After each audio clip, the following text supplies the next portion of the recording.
Salut, bienvenue encore dans cette nouvelle vidéo. J'espère que vous allez bien. Moi, ça va. Ouf, ça va. J'espère que vous avez passé une excellente fête de Saint-Valentin. Pour ceux qui n'ont pas encore eu à passer la fête de Saint-Valentin, dommage à ces personnes-là et du courage à elles. Un peu de baffer.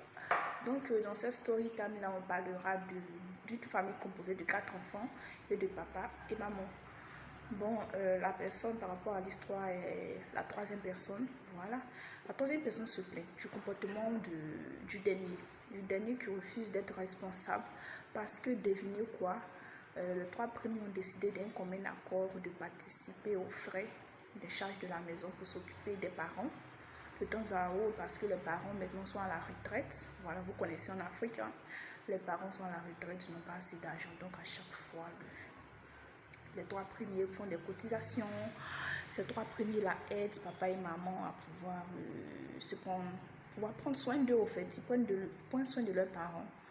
Voilà, pas attendre que ces parents-là meurent pour pouvoir prendre soin d'eux.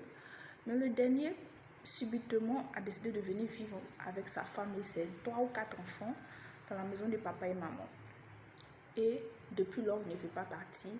Il ne paye pas l'eau, il ne paye pas le courant. C'est les 3 premiers qui doivent cotiser pour payer les charges. L'argent aussi qu'ils emmènent à papa et maman, il met sa main là-dedans. Et il se croit tout permis en disant que oui, c'est la maison de ses parents. Oui, c'est la maison de ses parents, mais il ne cotise en rien. Pas d'argent. Maintenant, les 3 premiers ont décidé qu'ils maintenant paient les factures de courant seulement, ou des deux, c'est-à-dire la facture de courant, ou la facture de courant et celle de l'eau. Et monsieur se plaint, il se fâche en disant que oui, ses parents ne l'aiment pas, alors que tenez-vous bien, il travaille et il est véhiculé. Pour rappel aussi, les parents ne vivent pas seuls, ils vivent avec une nièce qui prend soin d'eux, voilà, avec une fille de ménage. Donc lui, si on comprend bien, le dernier né de la famille, qui est un homme, marié avec enfant, a décidé d'aller s'installer dans la maison de papa et maman, et comme ça, il décide de ne plus payer ni la facture d'eau, ni le courant, il ne paye pas de maison. Il ne fait aucune dépense. Et ce sont ses grands frères et sœurs qui dépensent sur lui, alors que lui, il a de l'argent, il ne fait rien avec son argent. Quand ses enfants sont malades, c'est ses grands frères encore qui soignent. Vous voyez un peu ce côté avarice là.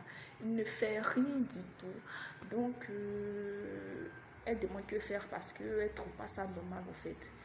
Elle sent que, au fait, il se fout du genre, il fait exprès, il fait semblant. Vous voyez un peu, du genre, il fait comme si c'est pas, il ne prend pas soin de sa femme et ses enfants. Quand ses enfants sont malades, c'est toujours eux encore qui doivent cotiser. Qu'est-ce que vous en pensez? Parce qu'ils veulent chasser. Les grands frères et sœurs veulent maintenant chasser leur petit frère de la maison familiale. Voilà. Qu'est-ce que vous pensez?